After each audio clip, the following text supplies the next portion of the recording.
जय हिंद प्यारे दोस्तों। आज अपने जनसंख्या संगठन का नेक्स्ट टॉपिक पढ़ने जा रहे हैं और वो टॉपिक है साक्षरता के बारे में।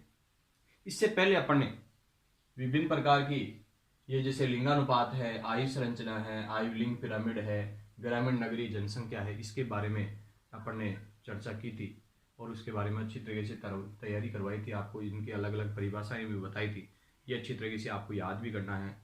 जैसे लिंगानुपात की आपको परिभाषा बताई थी कि ये प्रति 1000 पुरुषों के पीछे महिलाओं की संख्या को लिंगानुपात के नाम से जाना जाता है, या स्त्री और पुरुष के अनुपात को लिंगानुपात के नाम से जाना जाता है। इसके अलावा अपन ने बात की थी आयु संरचना के बारे में कि आयु संरचना के अंदर विभिन्न आयु वर्गों में लोगों की संख्या को क्या कहेंगे, आयु संरचना के नाम से जाना जाता है। इसके अलावा आयु लिंग पिरामिड के बारे में भी अपन ने चर्चा की थी, उसकी परिभाषा अपन ने पढ़ी थी कि आयु लिंग पिरामिड है विभिन्न आयु वर्गों में पुरुष व महिलाओं की संख्या को क्या है, आयु लिंग पिरामिड के नाम से जाना जाता है। इस प्रकार की अपन ने परिभाषाएं की। इसके अलावा आपके ग्रामीण नगरीय जनसंख्या के बारे में या ग्रामीण और नगरीय क्षेत्र के बारे में या संगठन के बारे में अपन ने चर्चा की थी कि ग्रामीण और नगरीय जो संगठन है ये कुछ व्यवसायों से जुड़े हुए हैं और व्यवसाय के आधार पर इनको अलग अलग वर्गों में बांटा गया है। जैसे ग्रामीण जो क्षेत्र है वहां पर प्राथमिक व्यवसाय किया जाता है, जबकि नगरीय जो क्षेत्र है वहां पर 75% जो लोग हैं वो गैर प्राथमिक कार्यों में लगे हुए हैं, अर्थात द्वितीय के, तृतीय के, चतुर्थ व्यवसायों के अंदर लगे हुए हैं। इस प्रकार की अपन ने परिभाषा पढ़ी थी। इसके बाद में अपन पढ़ेंगे काफी ज्यादा अच्छी जो लिटरेसी के बारे में, साक्षरता के बारे में कि साक्षरता किसे कहते हैं। प्रत्येक स्टूडेंट को याद भी होना चाहिए ये चीज कि भाई साक्षरता कहते किसे हैं।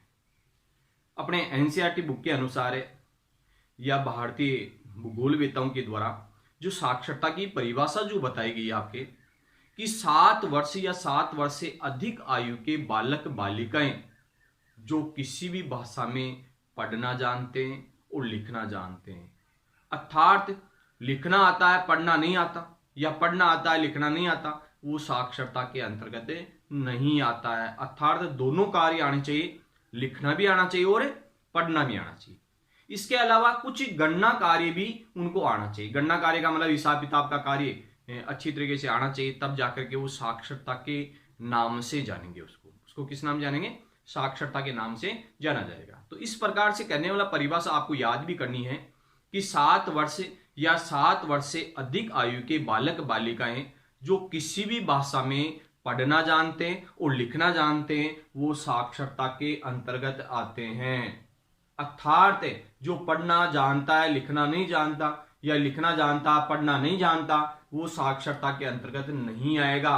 अर्थात इसके साथ में गणना कार्य भी आना चाहिए, तो उसको क्या कहेंगे, साक्षरता के नाम से जाना जाता है। अपने जो भारत देश की अगर स्थिति देखें तो इसके अंदर भी देखो अपन ने जो लिखा था कि साक्षरता है 7 वर्ष या 7 वर्ष से अधिक आयु के बालक बालिकाएं जो किसी भी भाषा में पढ़ व लिख सके। किसी भाषा में पढ़ना जानते हो और लिखना जानते हो, भाषा कोई सी भी हो, कोई दिक्कत नहीं है उसमें। लोकल भाषा भी हो सकती है वहां की, हिंदी भी हो सकती है, अंग्रेजी भी हो सकती है, कोई सी भाषा हो सकती है। वहां की जो स्थानीय भाषा है उसमें किसी भाषा में पढ़ व लिख सके तथा गणना करने की योग्यता हो, गणना करने की योग्यता हो। वो दुकान से सामान लेकर आ रहे हैं और उसके बारे में मतलब उसको जोड़ करके तुरंत पैसे दे दिए, ठीक है, ये फॉर्मूला याद होना चाहिए लोगों को।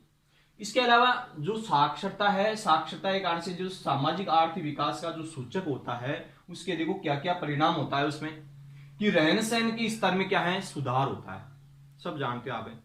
अच्छा, वेल अप टू डेट जो परिवार होता है उसमें लिटरेसी की अधिकता पाई जाती है, अर्थात साक्षरता प्रतिशत काफी अच्छा होगा तो वहां का जो परिवार है उसका रहन सहन का स्तर बहुत अच्छा होगा, स्टैंडर्ड होगा मतलब, ठीक है। तो सबसे पहला पॉइंट है रहन सहन के स्तर में क्या होगा, सुधार होगा। साक्षरता अगर है तो रहन सहन का स्तर बहुत अच्छा होगा, ठीक है। इसके अलावा दूसरा है महिलाओं की सामाजिक स्थिति में सुधार होगा। महिलाओं की जो सामाजिक स्थिति, जैसे मान लो भारत के अंदर अगर देखें तो लिटरेसी के कारण से काफी दयनीय स्थिति है, लेकिन जो पढ़े लिखे परिवार के लोग हैं उनमें महिलाओं की जो स्थिति है, सामाजिक स्थिति है बहुत अच्छी है, सुदृढ़ है मतलब। और महिलाओं की आर्थिक स्थिति, सामाजिक स्थिति अगर अच्छी करनी है तो उसमें सबसे ज्यादा साक्षरता का कारक महत्वपूर्ण है। ठीक है, तो साक्षरता के कारण से क्या है, महिलाओं की सामाजिक स्थिति में क्या होगा, काफी ज्यादा सुधार होगा। रूढ़िवादिता जो विचार थे महिला और पुरुष के अंदर जो अंतर समझ में आता था लोगों के, वो समान समझने लग जाते हैं। ठीक है ना, उनको ज्यादा पढ़ाने लग जाते हैं ताकि सामाजिक स्थिति उसकी क्या है, मजबूत हो। तो स्थिति किसके कारण से हुई ऐसी, साक्षरता के कारण से ऐसी स्थिति बनी है। इसके अलावा अगर स्थिति देखें अपने तो शैक्षिक सुविधाएं उपलब्ध होना, शैक्षिक सुविधाएं उपलब्ध होगा, बाहर भी पढ़ने के लिए भेजेंगे अपने अगर साक्षरता है, साक्षर है तो। ठीक है ना, नेगेटिविटी नहीं आएगी दिमाग के अंदर। इसके अलावा सरकारी नीतियों को समझने में सहायक, सरकारी जो नीतियां हैं कि भाई क्या क्या है, जागरूक जिसको अपन कहते हैं, उसका कारण साक्षरता ही है। कई जगह सरपंच बन जाती है महिलाएं, लेकिन उसका कार्य पति करता है। लेकिन अगर वो खुद सक्षम हो उस चीज में, अगर लिटरेसी उसके पास में अच्छी है, साक्षरता बहुत अच्छी है, तो वो क्या है, खुद वो अपने पैरों पे खड़ी हो सकती है और उससे सवाल जवाब कर सकती है, अच्छा कार्य करवा सकती है, मतलब अपने परिवार को भी अच्छा चला सकती है। इस प्रकार की स्थिति बनेगी तो वो बनेगी साक्षरता के कारण से, इस प्रकार की स्थिति होगी। इसके अलावा अपन देखें कि व्यवसायिक संरचना का कुछ है, तो इससे पहले आपको याद हो जाना चाहिए साक्षरता की 7 वर्ष या 7 वर्ष से अधिक आयु के बालक बालिकाएं जो किसी भाषा में पढ़ना जानते हैं और लिखना जानते हैं, साक्षरता के अंतर्गत आता है। अगर पढ़ना जानते लिखना नहीं जानते, या लिखना जानते पढ़ना नहीं जानते, तो वो साक्षरता की श्रेणी के अंदर नहीं आता। इसी के साथ में कुछ गणना कार्य भी उनको आना चाहिए, तो वो साक्षरता के अंतर्गत आते हैं। और उनमें सामाजिक आर्थिक विकास का जो सूचक है साक्षरता, उसके क्या क्या परिणाम होते हैं कि रहन सहन के स्तर में क्या है, सुधार होता है, महिलाओं की सामाजिक स्थिति अच्छी होती है, शैक्षिक सुविधा उपलब्ध होती है और सरकारी नीतियों को समझने में सहायक होती है। तो इस प्रकार की स्थिति बनती है। इसके अलावा अपन देखें कि व्यावसायिक संरचना, व्यावसायिक संरचना मतलब मनुष्य को जीवन जीने के लिए कुछ ना कुछ कार्य करने पड़ेंगे और उसके अंतर्गत है कुछ व्यवसाय करने पड़ेंगे। तो व्यवसाय के अंतर्गत क्या है, उसको 4 भागों के अंदर बांट दिया। कितने भागों के अंदर, 4 भागों के अंदर। जैसे अपन ने पढ़ा था कि आयु संरचना के अंदर 3 भाग किए गए थे आयु संरचना में मनुष्य के। एक तो बाल आयु वर्ग था, वयस्क आयु वर्ग था और वृद्ध आयु वर्ग था। वयस्क जो आयु वर्ग था वो 15 से लेकर के 59 वर्ष के लोग थे, वो आपके वयस्क आयु वर्ग। अर्थात जो परिश्रम करते हैं, कमाने का जो जिम्मा है, वो इस आयु वर्ग के अंतर्गत है, जो मतलब है 15 से लेकर के 59 तक, 15 से लेकर के 59 तक के जो लोग हैं वो काफी ज्यादा कार्यशील जनसंख्या के अंतर्गत आते हैं। और कार्यशील जनसंख्या ही ये व्यवसाय कर पाने में सक्षम है, क्योंकि बच्चे लोग हैं, ये पढ़ने लिखने में मान लो खर्चा करते हैं। वृद्ध लोग हैं, उनमें स्वास्थ्य सुविधाओं में ज्यादा खर्च करना पड़ता है। वो जिम्मेदारी किसकी होती है, 15 से लेकर के 59 वर्ष के लोगों की जिम्मेदारी होती है। अर्थात वयस्क जो आयु वर्ग है उनकी जिम्मेदारी सबसे ज्यादा होती है इसके अंदर। तो इसमें देखते हैं अपने कार्य का वितरण देखते हैं कि उसके अंदर है प्राथमिक कार्य है, द्वितीय कार्य है, तृतीय कार्य है और चतुर्थ कार्य है। इस प्रकार से अलग अलग कार्यों के अंदर बांटा गया। अपन ने थोड़ा जिक्र कर लिया अपने कि भाई ये होते क्या है, क्योंकि आगे आपके चैप्टर भी आएंगे कि भाई प्राथमिक व्यवसाय, द्वितीय व्यवसाय, तृतीय व्यवसाय और चतुर्थ व्यवसाय। जैसे प्राथमिक व्यवसाय किसे कहते हैं, एक ऐसा व्यवसाय जिनका प्रत्येक संबंध धरातल या पर्यावरण से होता है, प्राथमिक व्यवसाय कहलाता है। अच्छी तरीके से आपको याद भी करनी है परिभाषा, पीछा छोड़ने वाली नहीं है। प्राथमिक व्यवसाय किसे कहेंगे, एक ऐसा व्यवसाय जिनका प्रत्यक्ष संबंध धरातल से या पर्यावरण से होता है, प्राथमिक व्यवसाय के नाम से जाना जाता है। प्राथमिक व्यवसाय के अंदर क्या क्या किए जाते हैं, जैसे अपन कृषि करते हैं गांवों के अंदर, पशुपालन का कार्य करते हैं, आखेट का कार्य करते हैं, लकड़ी काटने का कार्य करते हैं, संग्रहण का कार्य करते हैं, खनन कार्य करते हैं, पशुचारण का कार्य करते हैं। ये सभी प्राथमिक व्यवसाय के उदाहरण है। अर्थात ये प्रकृति पदार्थ है, मतलब प्रकृति के द्वारा ये उत्पादन होता है। जैसे मान लो कृषि का कार्य कर रहे हैं, लेकिन अपन तो केवल बोने का कार्य किया, लेकिन प्रकृति के द्वारा वो फल फूले।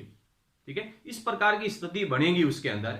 पशु है, पशुओं को अपन चराने का कार्य करें, मतलब प्रकृति का अपने काम में ले रहे हैं, मतलब प्रत्येक संबंध धरातल से या पर्यावरण से होता है, उसको क्या कहेंगे, प्राथमिक व्यवसाय के नाम से जाना जाता है। समझ में आ गया ये।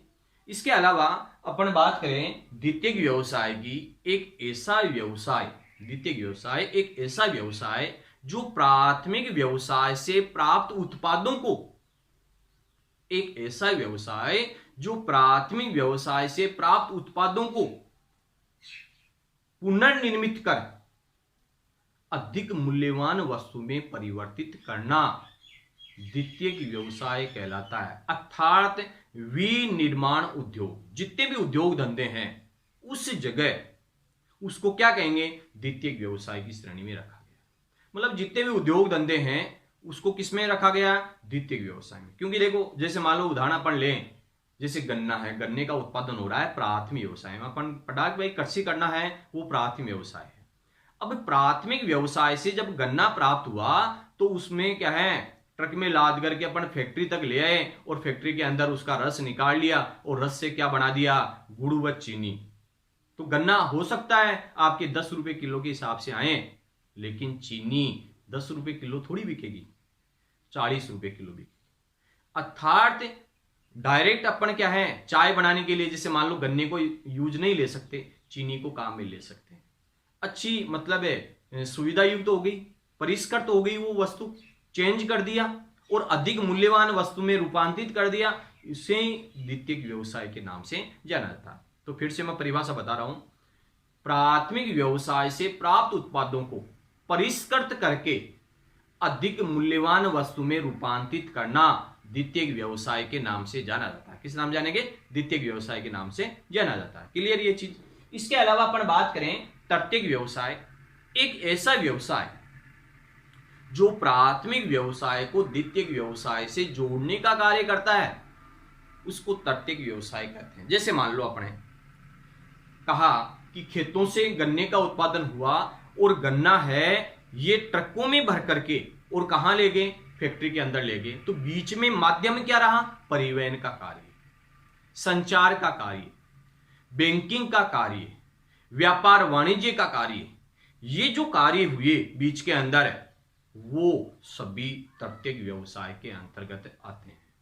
अर्थात सेवा कार्य करें, जैसे वकील है ये सलाह दे रहा है, अध्यापक है ये पढ़ा रहा है, डॉक्टर है वो इलाज कर रहा है, इसका मतलब वो सेवा कर रहे हैं और सेवा के हिसाब से वो पैसे ले रहे हैं, उसे ही तृतीयक व्यवसाय के नाम से जाना जाता है। क्लियर, तृतीयक व्यवसाय के नाम से जानते हैं। इसके अलावा चतुर्थ जो व्यवसाय है वो है आपके अनुसंधान है, सूचना प्रौद्योगिकी कार्य है, नए नए तरीके के आविष्कार करते हैं, वो चतुर्थ व्यवसाय के अंतर्गत आते हैं। किसके अंतर्गत आएंगे, चतुर्थ व्यवसाय के अंतर्गत आते हैं। तो देखो इस प्रकार से कार्य का वितरण, व्यवसायिक संरचना, 15 से लेकर के 59 वर्ष तक के जो लोग हैं, वयस्क आयु वर्ग के लोग हैं, वो इस प्रकार का व्यवसाय करते हैं, जो एक कार्यशील जनसंख्या का द्योतक है, कार्यशील जनसंख्या के अंतर्गत आते हैं। अर्थात उससे पहले वाली जो जनसंख्या है 14 वर्ष तक की, वो है बाल आयु वर्ग के अंतर्गत है, और 59 के बाद वाली ये है वृद्ध आयु वर्ग है। दोनों ही जनसंख्या आश्रित जनसंख्या के नाम से जाने जाते हैं, और ये 15 से लेकर के 59 वर्ष तक के जो लोग हैं उन पर निर्भर रहते हैं। तो उनके लिए क्या है, ये प्राथमिक व्यवसाय है। प्राथमिक व्यवसाय के अंदर जैसे कृषि करना है, पशुपालन करना है, लकड़ी काटना है, मछली पकड़ना है, खनन कार्य करना है, संग्रहण का कार्य करना है, आखेट का कार्य करना है, ये सभी प्राथमिक व्यवसाय के अंतर्गत आते हैं। इसके अलावा द्वितीयक व्यवसाय में विनिर्माण मतलब उद्योग धंधे जो भी है निर्माण का कार्य करते हैं। इसके अलावा तृतीयक व्यवसाय के अंदर व्यापार है, परिवहन है, संचार है और अन्य सेवाएं हैं। जैसे मैंने बताया अध्यापक है, ये क्या है, इस प्रकार की सेवा दे रहा है, पढ़ाने का कार्य कर रहा है, डॉक्टर है ये इलाज कर रहा है, वकील है ये सलाह दे रहा है। ठीक है, इस प्रकार की स्थिति है वो है तृतीयक व्यवसाय के अंतर्गत है। इसके अलावा चतुर्थ व्यवसाय के अंदर है कि अनुसंधान का कार्य है, सूचना प्रौद्योगिकी कार्य है, ये चतुर्थ व्यवसाय के अंतर्गत आते हैं। अब इसमें अगर देखते हैं अपन कि प्राथमिक व्यवसाय का जो कार्य है ये अल्प विकसित देश है या विकासशील देश है, वहां सबसे ज्यादा किया जाता है।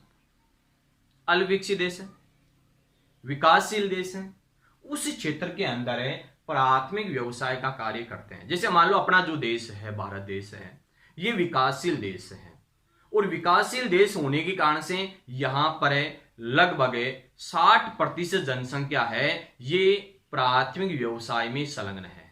किसमें है? प्राथमिक व्यवसाय के अंतर्गत आते हैं, अर्थात वो कृषि का कार्य करती है, लकड़ी काटने का कार्य करती है, खनन कार्य करती है, मत्स्य पालन का कार्य करती है, संग्रहण का कार्य करती है। ठीक है, तो इस प्रकार का मतलब कार्य करती है। तो ये सबसे ज्यादा अल्प विकसित देशों में और विकासशील देशों के अंदर प्राथमिक व्यवसाय का कार्य किया जाता है। इसके अलावा अगर विकसित देशों की बात करें तो विकसित देशों में जैसे द्वितीयक है, तृतीयक है, चतुर्थ है, इस प्रकार का कार्य करते हैं। जैसे मान लो अमेरिका जैसा देश है, संयुक्त राज्य अमेरिका का जो क्षेत्र है, वहां पर कृषि तो होती है लेकिन वो मशीनों के द्वारा होती है, अर्थात उसके अंदर प्रौद्योगिकी का इस्तेमाल किया जाता है। तो वो किसमें आ जाएगा? विकसित देश। कैसा देश है वो? विकसित देश है। बड़े बड़े क्षेत्र हैं, जनसंख्या वहां कम है, संसाधन वहां उपलब्ध ज्यादा है। तो इस प्रकार की स्थिति है। तो ये आपको अच्छी तरीके से याद भी करना है। कर आगे अपने इसके बारे में चर्चा करेंगे, लेकिन अच्छी तरीके से कुछ परिभाषाएं याद कर लेना कि भाई प्राथमिक व्यवसाय किसे कहते हैं, द्वितीयक व्यवसाय किसे कहते हैं, तृतीयक व्यवसाय किसे कहते हैं, चतुर्थ व्यवसाय किसे कहते हैं, इसकी परिभाषा और इसके उदाहरण भी ज्यादा पूछे जाते हैं वैसे।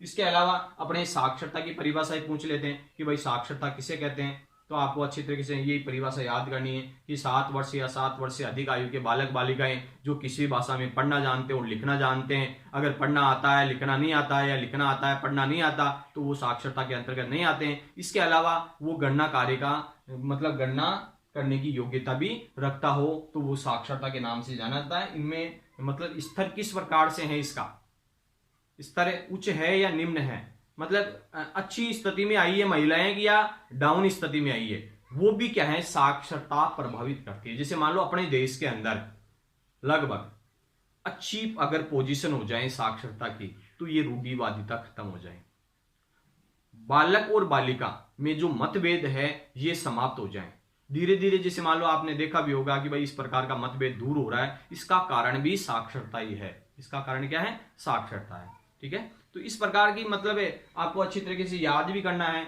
और ये टॉपिक कंप्लीट हो गया आज आपके। नेक्स्ट अपन पढ़ेंगे नेक्स्ट चैप्टर जो है। इसके अलावा अच्छी तरीके से जितना आपको लेसन पढ़ा दिए उसका होमवर्क के रूप में भी कार्य करना है। अच्छी तरीके से एक एक टॉपिक को याद करना है, निठल्ले नहीं बैठना है। ठीक है ना? पढ़ेगा भारत तो बढ़ेगा भारत, इस प्रकार की स्थिति को साकार करना है। जय हिंद, जय भारत।